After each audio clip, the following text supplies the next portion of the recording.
안녕하십니까. 오늘도 주님이 주시는 말씀으로 충만한 하루 되시길 소망합니다. 예수님께서는 이제 신문을 받으십니다.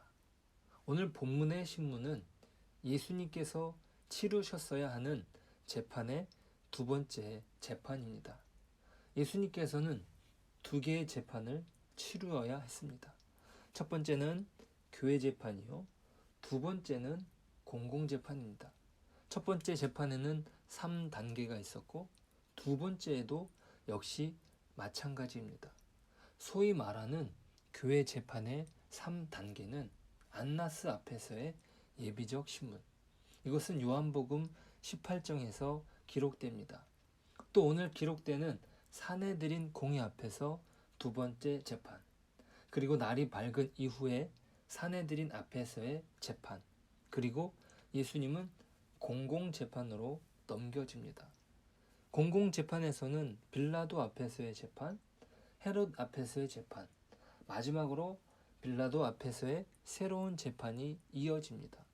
오늘 본문은 안나스 앞에서의 예비신문이 이미 완료되었다는 사실입니다.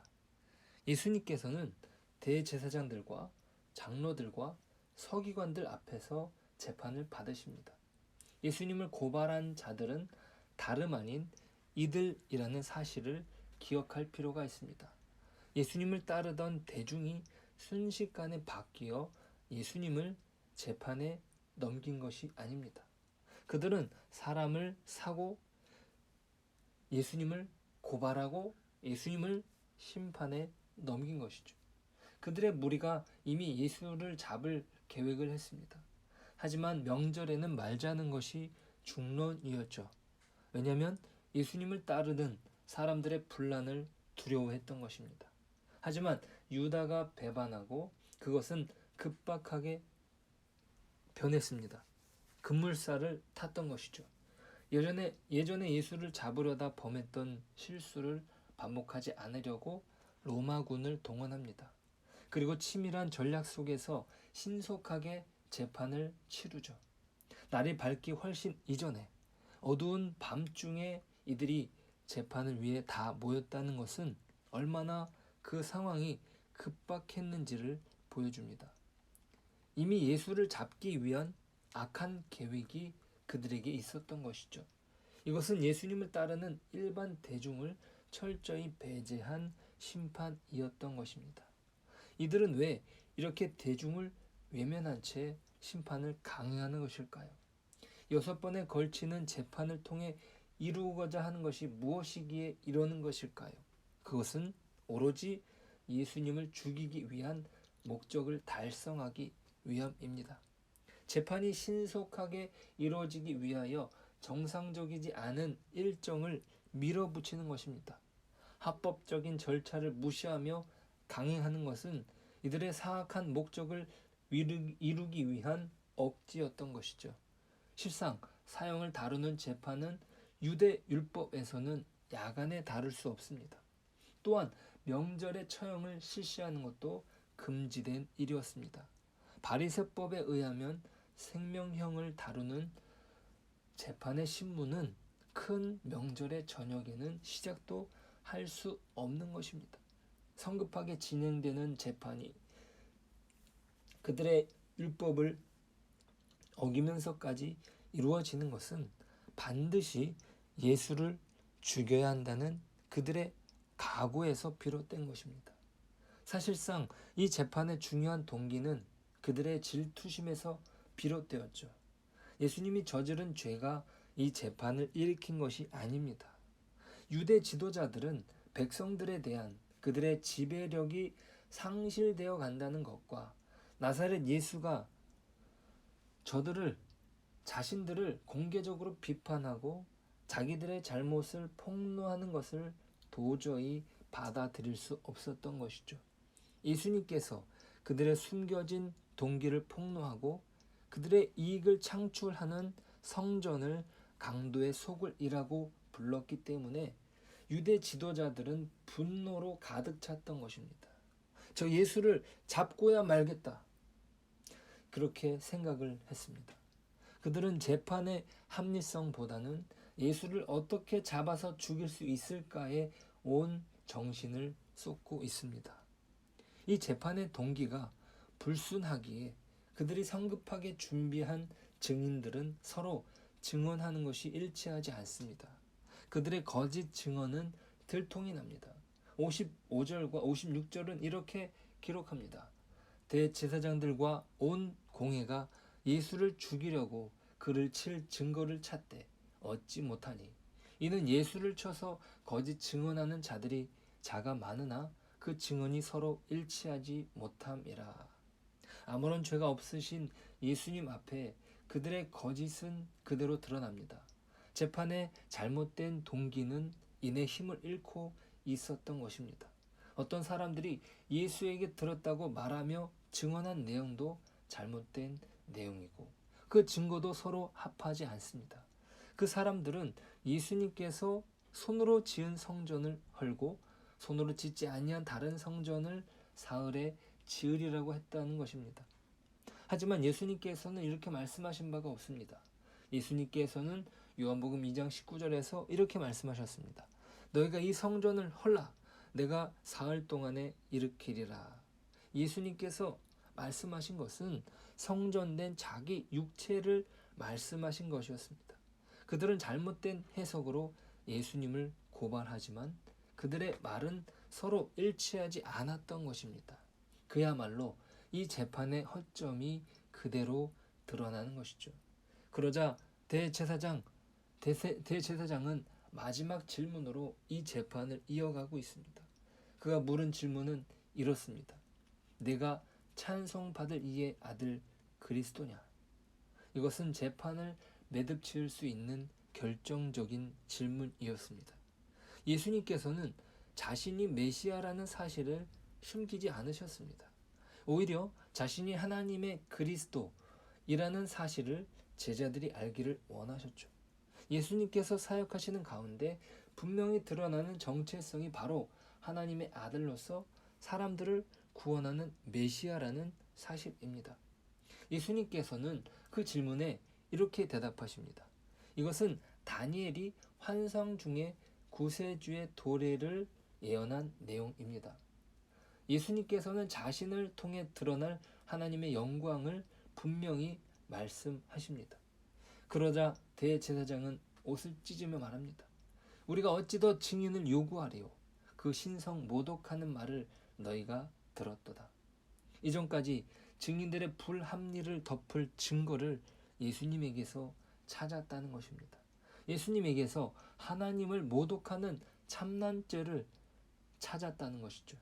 이것은 만약 예수님께서 그저 사람의 아들이었다면 사형죄에 해당하는 참남죄였겠지만 이것이 사실이라면 이들은 하나님의 아들을 거부한 불순종의 죄를 저지르는 것입니다.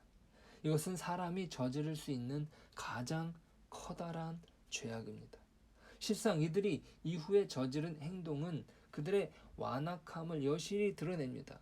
그들은 예수님께 침을 뱉으며 그의 얼굴을 가리고 주먹으로 칩니다.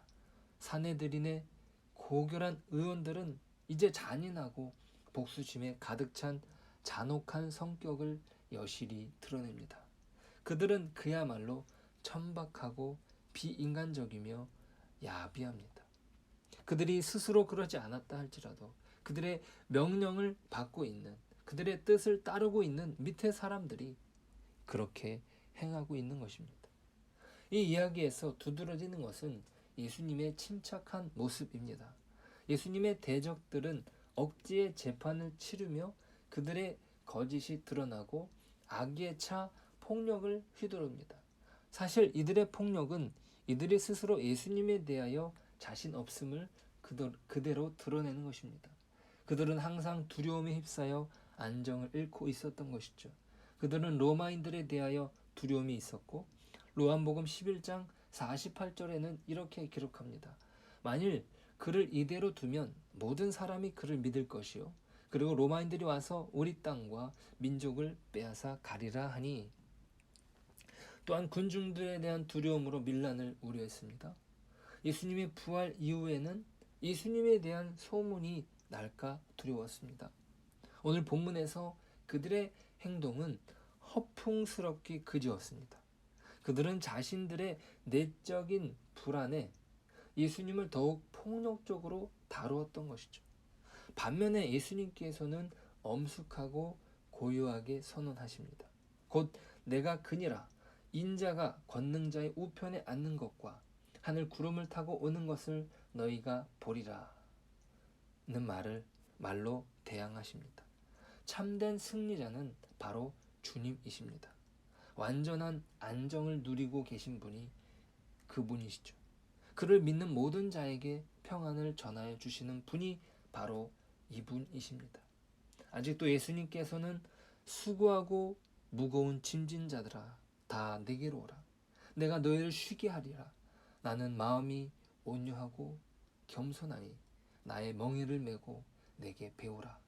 그러면 너희 마음이 쉼을 얻으리니 이는 내 멍에는 쉽고 내 짐은 가벼움이라고 말씀하고 계십니다. 자, 이렇게 예수님께서 신문을 당하시는 현장에 찾아온 이는 누구입니까? 바로 베드로입니다. 베드로는 예수님께서 잡혀가시는 현장에 요한과 함께 찾아옵니다. 도망가는 발걸음을 멈추고 예수님께로 다시 돌아온 것입니다. 왜 그가 돌아왔는지는 어느 정도 짐작할 수 있습니다. 자신이 끝까지 예수님을 버리지 않겠다고 했던 말을 지키기 위해서였든지 아니면 진정 자신의 스승을 사랑하는 마음으로 돌아왔을 것입니다. 하지만 베드로는 자신에게 예상하지 못한 질문에 압도당하고 맙니다. 너도 나사렛 예수와 함께 있었도다. 대제사장의 여종 하나가 베드로를 알아보고 던진 질문에 무너지고 맙니다. 어떠한 대비도 못했던 베드로는 자신도 예수님처럼 억울한 신문을 받을까 두려워 예수님을 저주하기에 이릅니다. 71절은 예수님을 세 번째 부인하며 이렇게 기록합니다. 그러나 베드로가 저주하며 맹세하되 나는 너희가 말하는 그 사람을 알지 못하노라 하니 그는 누가복음에 의하면 자신을 돌이켜 보시는 예수님의 눈과 마주하게 됩니다. 그러자 자신을 닭이 2번 울기 전에 3번 나를 부인하리라는 예수님의 말씀이 생각났던 것입니다. 그리고 그는 통곡하며 웁니다. 예수님께서는 고통이 가득하면서도 동시에 용서가 가득한 눈으로 보셨을 것입니다.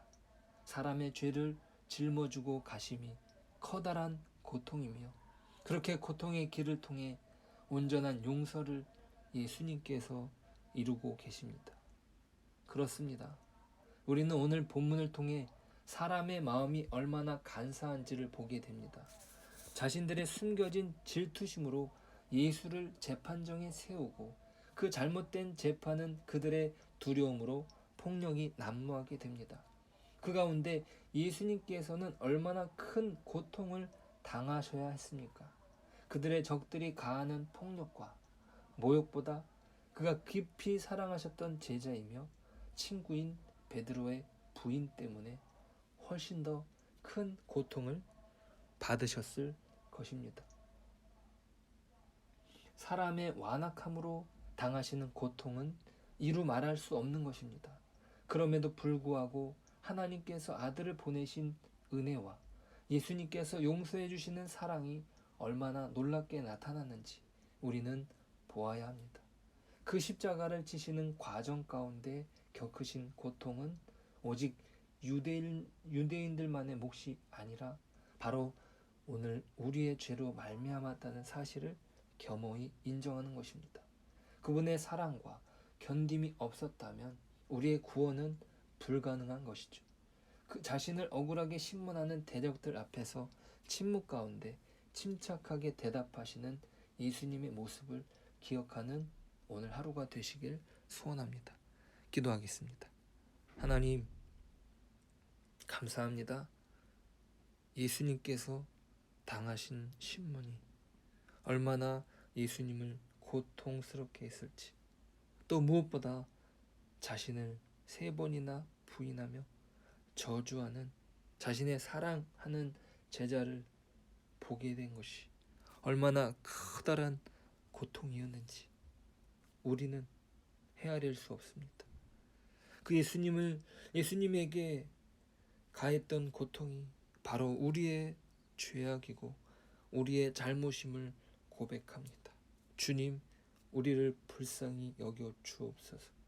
그럼에도 불구하고 그 고통스러운 과정을 통해 우리를 구원하신 하나님께 예수님을 통해 이루신 그 놀라운 구원을 오늘 하루도 덧입고 살아갈 수 있도록 도와주시옵소서.